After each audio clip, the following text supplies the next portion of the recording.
É uma alegria poder falar da parte de Deus. Nós que somos pastores, é uma alegria grande a gente poder partilhar a palavra de Deus. E fazendo para isso, então, vamos abrir no texto que será a base. Tenho pregado esse texto, tenho desenvolvido uma série de mensagens que eu chamo de vida abundante.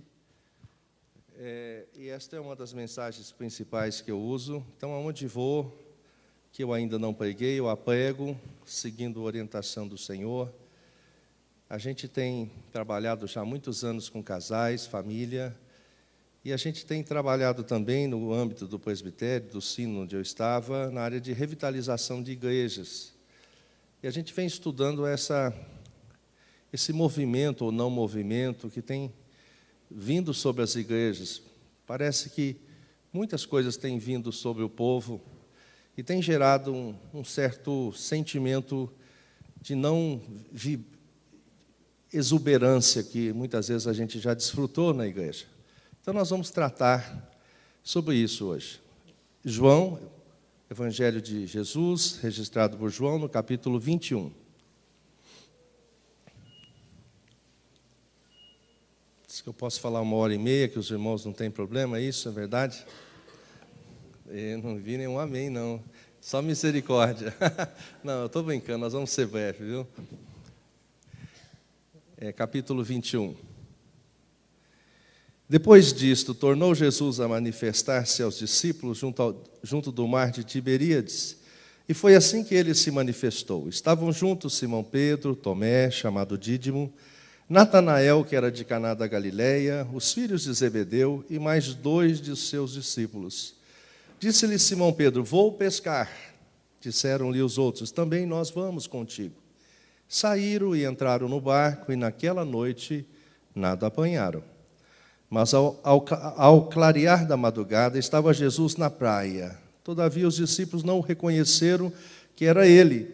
Perguntou-lhe Jesus: filhos, tendes aí alguma coisa de comer? Responderam-lhe: não.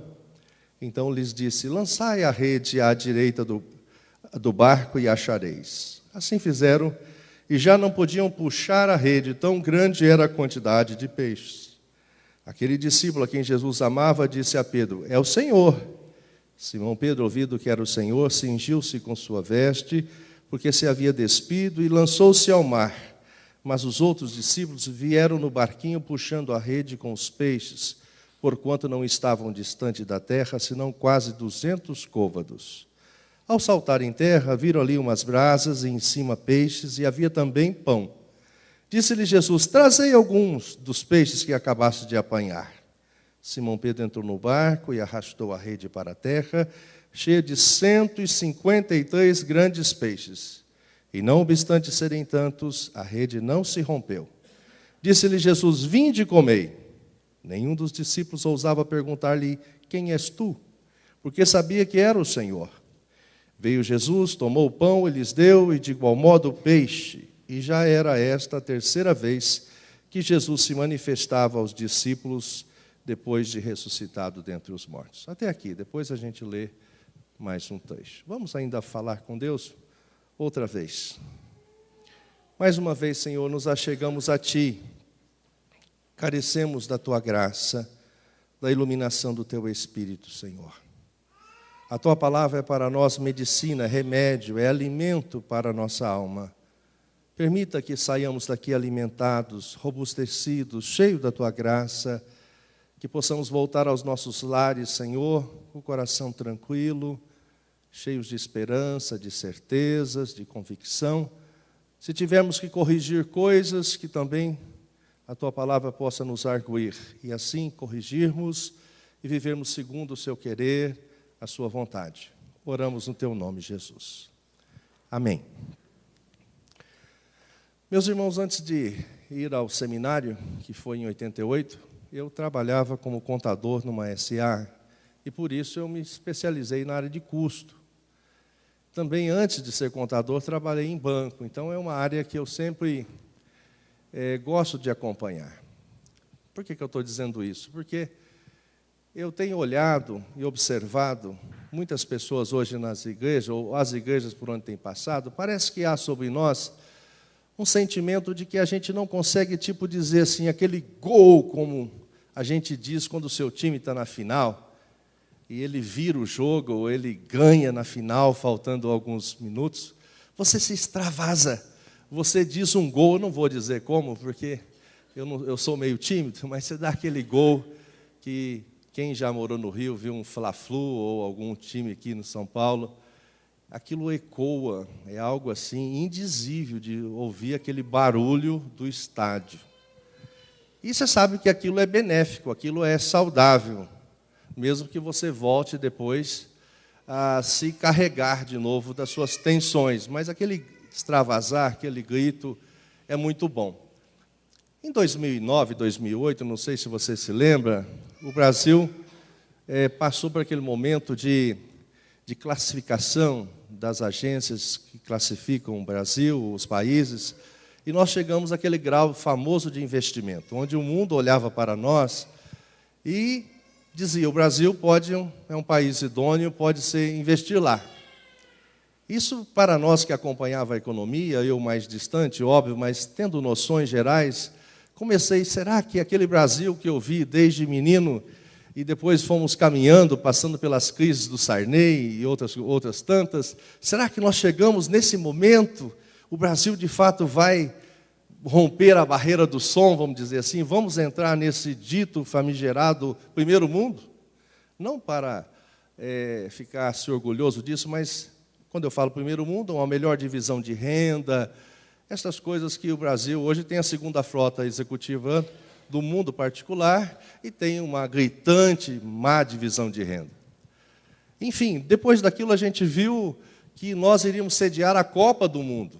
Opa, outro indício que parece que agora vai, mesmo que os políticos não gostam de deixar muito legados, é impossível que eles vão fazer feio para a Copa, já que é um negócio de grande envergadura. Quando estava a gente celebrando isso, a notícia de que nós iríamos sediar a Olimpíada também. Foi pronto, agora o Brasil, de fato, agora eu estou começando a acreditar que a gente vai longe.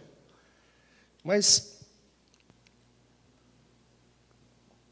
para não delongar na introdução, a gente parece que isso é como quando criança a gente ia à praia, fazia castelo em areia, e por mais bonito que ficasse a sua estátua, com a sua habilidade, a onda levava. Por mais que a gente seja crente, cristão, isso tem também vindo sobre nós. Morando na praia, eu descobri o efeito nocivo da maresia. Gostoso para respirar, bom para as vias respiratórias, mas para a parte eletrônica, é tenebrosa. Ela zinabra tudo, oxida tudo, é complicado demais. A gente tem sofrido essas pressões que o Brasil tem tido como uma maresia.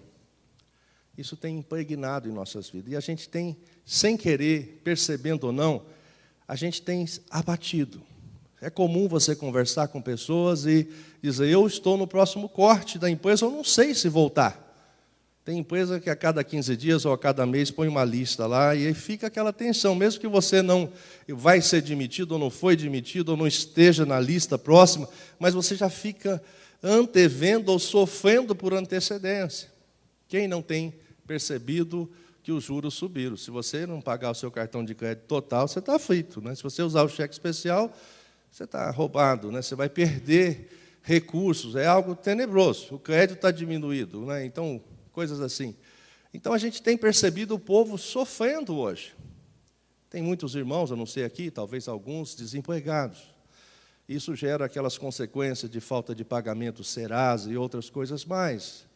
Alguns sonhos que talvez alguém estava preparando para lançar, tiveram que esperar, tiveram que engavetar sonhos. Ou seja, estamos tendo uma retração.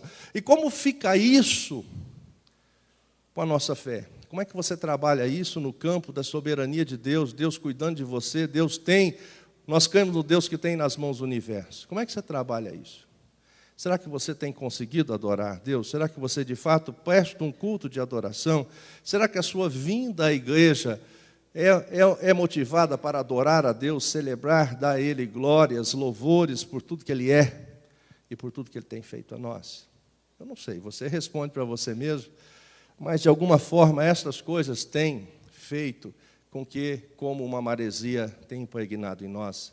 E, de alguma forma, eu penso e vejo que nós não temos conseguido transmitir lá fora para os demais que Jesus, de fato, é um Deus tremendo, que nos dá esperança. Pode mudar todos os governos, os partidos, que o Senhor é o Senhor. A gente tem sido afetado. Nesta noite eu quero propor esse texto e essa palavra. Quem sabe, com a graça de Deus, você possa sair daqui um pouco melhor, a sua esperança possa ser alentada, você possa rever ou ver, ou se confrontar, ou perceber, se você não vinha percebido, porque tem hora que a gente sente coisa que a gente não sabe de onde é e por que está sentindo. Eu quero meditar nessa noite, com brevidade, sobre o tema Jesus, o restaurador da esperança. Vamos repetir comigo? Jesus, o restaurador da esperança. Mais uma vez, Jesus, o restaurador da esperança. Se você não lembrar da mensagem, você lembra do tema, certo? Eu vejo 3 aspectos aqui para a gente, 3 lições que a gente pode tirar desse texto que nós vamos ler, acabamos de ler. Mas antes ainda, vamos contextualizar um pouquinho. A gente olha esse texto, parece que a gente, se você tenta entender o texto, parece que a gente olha para Pedro, que capitaneou essa ida, ou liderou e as pessoas foram atrás dele, dizendo assim, poxa, eles não... Por que foram pescar? Ou não entende, talvez, esse contexto do que quer dizer essa pesca, ou só vê o milagre da pesca. Tem algo por detrás dessa ida à pescaria aqui nesse momento. Eles estavam um tanto abatidos, meus irmãos. Jesus havia morrido. Embora já essa era a 3ª vez que se falava que Jesus havia ressuscitado, já tinham passado por 2 outras, mas existia um sentimento muito ruim de perseguição. O chão deles havia sido tirado. Quer ter uma noção? Lembra dos 2 discípulos, que João mesmo mostra, descendo para Emaús, um chamado Cleopa e o outro, no texto não fala o nome, eles estavam desolados. Eu penso que eles estavam indo assim, cabisbaixo, sabe, parece que aquele andar pesado. E o próprio Jesus se aproxima deles, eles nem percebem que era Jesus. E quando Jesus pergunta para eles assim, o que aconteceu? O que vocês estão falando? O texto não diz, mas dá a impressão que você, ei, você de onde vem? Você está vindo de Jerusalém, não sabe o que aconteceu? Eles começam a dizer, você não sabe? Jesus, o Nazareno, esse que iria salvar, resgatar. Eles estavam desolados, haviam roubado deles, tirado deles do chão. Muitas vezes nós estamos sentindo assim, hora ou outra, por circunstâncias outras, a gente age e sente como se o nosso chão tivesse sido tirado. Muitas vezes uma enfermidade, uma perda de um parente, um desemprego, uma falência, faz com que a gente sinta assim. Isso eu me lembro daquele cântico, não olhe circunstâncias, não, olhe o seu amor. A gente canta, mas muitas vezes, nestas horas, a gente esquece. E os discípulos estavam mais ou menos assim. Então, no primeiro ponto dessa mensagem, eu queria que você prestasse bem atenção nisso. Para mim, Jesus é o restaurador da esperança. E como restaurador da esperança, Ele restaura a nossa esperança para a gente poder esperar. Porque se o Senhor não nos fortalecer, a gente não consegue esperar, nem esperar. E foi isso que aconteceu. Você veja que eles tinham que ficar em Jerusalém, ficar juntos, e Pedro aqui nesse momento, o texto não dá mais detalhes, só diz, eu vou pescar. Não tem nenhum pecado em pescar, mas esse ato de ir pescar, de não esperar, de não ficar junto, nesse momento crucial e importante da igreja, ele voltou a fazer o que ele fazia. Isso tem muitas explicações aqui que a gente pode tirar aqui desse texto. E isso é o que acontece conosco. Veja quando uma pessoa ela foi curada, foi trabalhada, liberta de algum vício de drogas ou bebida. Ela tem que, eternamente, enquanto viver, ser vigilante.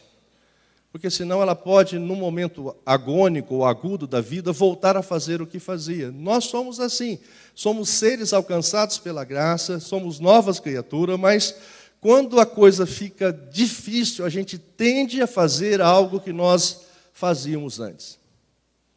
Ou você dá uma escapadela, vai dar uma fugida, vai voltar a fazer alguma coisa. Algumas pessoas mentem quando são pegas em situações difíceis, ao invés de reconhecer o erro, ela mente, como se isso resolvesse o problema. Mas a gente tem dificuldade de encarar, de ver as coisas. E Pedro, quando foi chamado por Jesus, o Senhor disse para ele, doravante, daqui para frente, serás pescador de homem. Mas nesse dia ele foi pescar. E indo pescar e sendo um profissional de pesca, você acha que ele levou a rede errada? Eu não acho. Você acha que ele levou um rádio e ligou bem alto? Não tinha nem rádio, né? O pescador não leva rádio para pescar. Eles foram do mesmo jeito, os companheiros de pesca, com o mesmo barco, com a mesma rede, a malha certinha da rede, foi direitinho. Eu morei na praia, e lá eles falam, hoje está soprando o sudoeste, é o noroeste. Eles sabem tudo e vai embora para o mar. Você fica vendo aquelas ondas, eles vão embora nos barcos tão simples, eles vão embora. Os pescadores conhecem bem isso. Enfim, eles fizeram tudo certo para uma boa pesca. E o que aconteceu? Não apanharam nada. Aqui tem uma grande lição para nós. Uma, que somos fortalecidos por Jesus, para podermos esperar. Um dos pontos da nossa teologia calvinista, Tulip, né, é a perseverança dos santos. O Senhor nos fortalece, o Senhor nos guarda, Ele nos mantém, Ele faz com que a gente vá ficar firme, para que a gente possa herdar a coroa da glória. É Ele que nos fortalece, é Ele que coloca em nós isto. Lógico que o Espírito Santo nos convence, nos chama, e a gente vai fazendo uma sinergia com isso, mas tudo é partido de Deus. É Ele que nos garante a salvação. E ainda bem, porque se estivesse nas nossas mãos, nós estávamos fritos, não é? Estou salvo, não estou salvo, estou salvo. A gente sabe que se o Senhor nos salvou, conforme o próprio João narra, Jesus dizendo que ninguém vem a Ele se o Pai não enviar. E tudo que o Pai envia, ninguém pode tirar da sua mão. Se fomos enviados pelo Pai a Cristo, e Ele nos acolheu, se o sangue de Jesus foi derramado sobre nós e nos purificou, estamos salvos.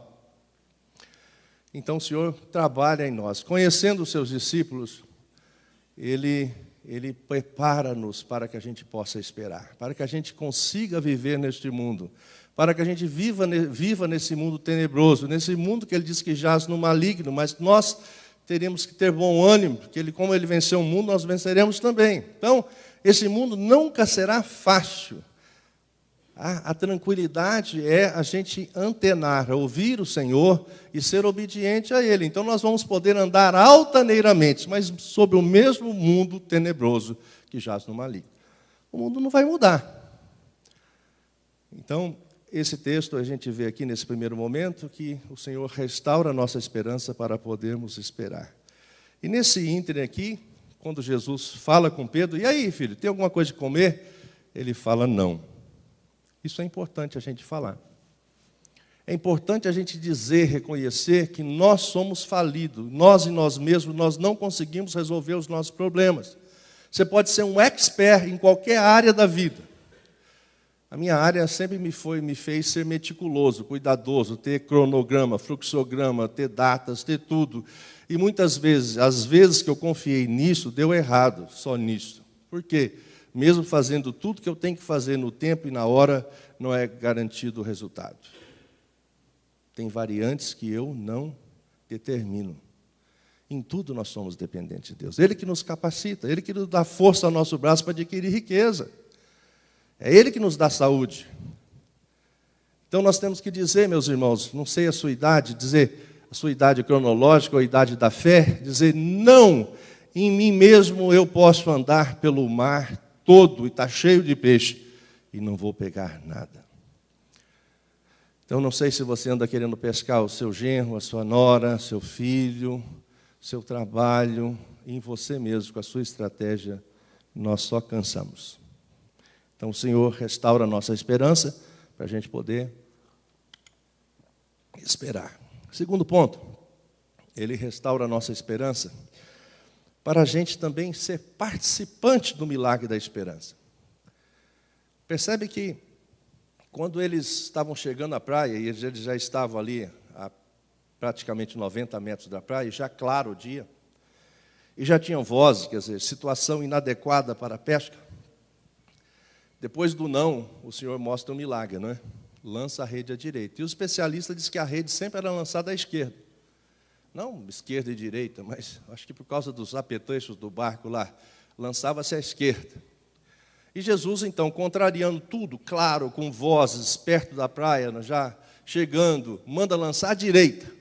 E eles lançam. E a rede vem cheia de 153 grandes peixes. Você acha que foi habilidade deles de pescar? Não. a habilidade deles confiada neles, eles tinham feito a noite inteira. Aqueles peixes vieram à rede, não a rede for aos peixes. Tem circunstâncias na vida, meus irmãos, ou toda a nossa vida, mesmo aquelas que a gente acha naturais e ordinárias, ou seja, aquelas corriqueiras, são milagres. Se você não acordar amanhã, acabou o milagre da vida em você.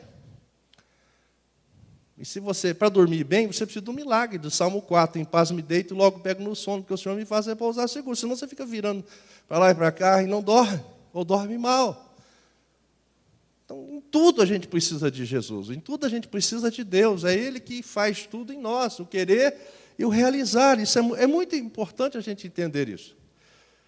Mas, nesse segundo ponto aqui, a gente ser participante desse milagre, o Senhor fala para ele, traz aí alguns peixes que acabaste de apanhar.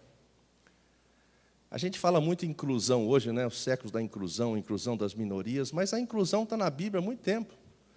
Veja quando foi a aliança com Abraão, todos foram incluídos, né? Não era só os judeus, eram todos os nascidos, os escravos, os comprados, todos estavam incluídos na aliança. Aqui também.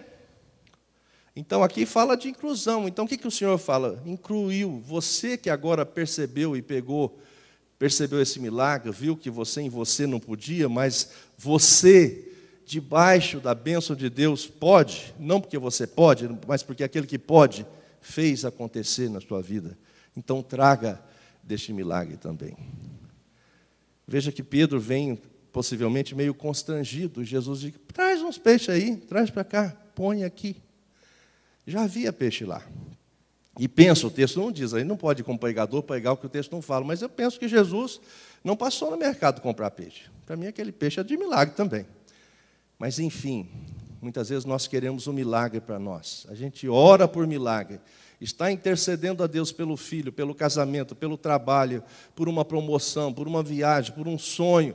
E quando você quando você recebe, muitas vezes a gente é enganado por nós mesmos, a gente acha que é merecedor. Também eu orei tanto, também eu fiz tanto jejum, eu fui em todas as vigílias da igreja, como se isso fosse importante para que você fosse convencer Jesus. Deus te abençoou porque Ele é abençoador, Ele te ama porque Ele é amor.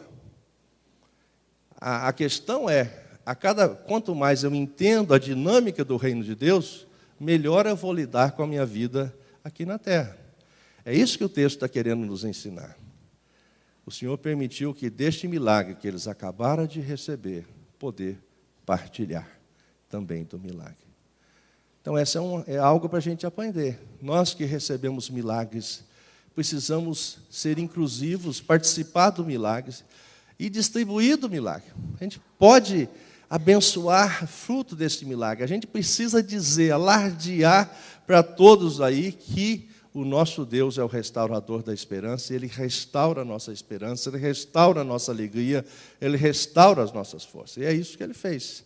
Ele permitiu que os apóstolos, os discípulos que estavam vindo frustrados, derrotados, pudessem vir e participar também do milagre que já estava ali posto. Jesus já estava com o de jejum deles, pão e peixe. Já tinha um café prontinho esperando, mas diz, vem cá, traz alguns. Venha. Reparta deste que não era seu, mas passou a ser de vocês, porque eu que tudo posso, lhes dei. Isso é uma dinâmica muito interessante que a gente precisa entender no reino de Deus. Terceiro e último ponto, a partir do verso 15.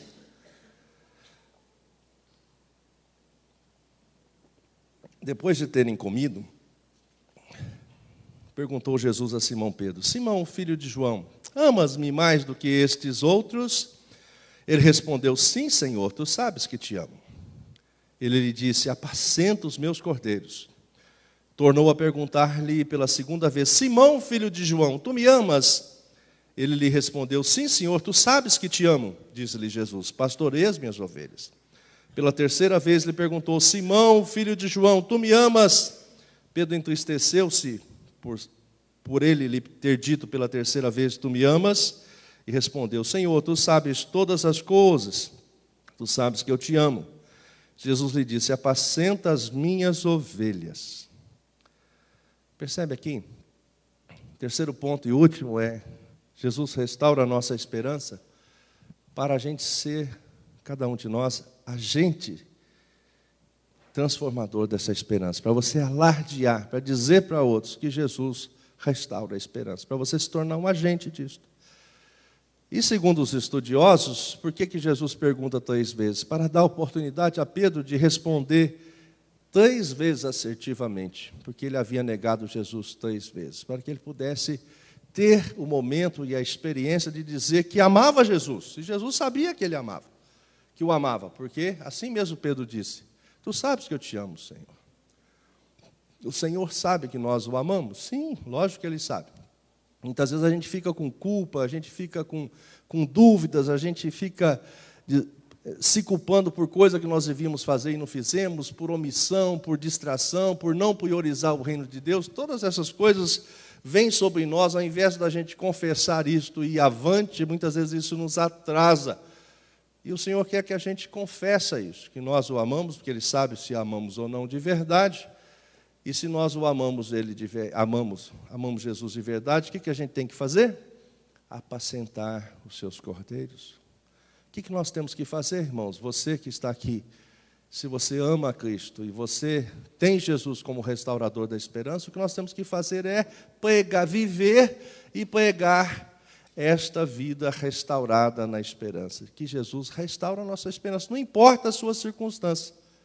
Não importa a sua falência, se ela é física, se é emocional, se ela é relacional conjugal, relacional com os filhos, se ela é falência de trabalho, se é qualquer medo que você tenha, não sei. O Senhor é capaz de restaurar a sua esperança para você viver bem e para que, vivendo bem, vivendo em Cristo, percebendo que o Senhor te ama e você o ama também, nessa demonstração, esse amor seja demonstrado no apacentar do rebanho. E apacentar é você ser gentil, é você dar esperança para alguém, você entrar no seu prédio e cumprimentar o seu porteiro, é você perceber uma necessidade de alguém e poder estender a mão. Você não vai resolver o problema do mundo inteiro, mas você pode, e com certeza o Senhor quer que você ajude a resolver os problemas que estão perto a você. Que você apacente as pessoas. O que as pessoas mais precisam hoje é de esperança. É de certeza. Hoje as pessoas estão caindo no descrédito. Rompeu-se há muitos anos atrás uma barreira que não haviam entrado ainda, que era no espiritual das pessoas.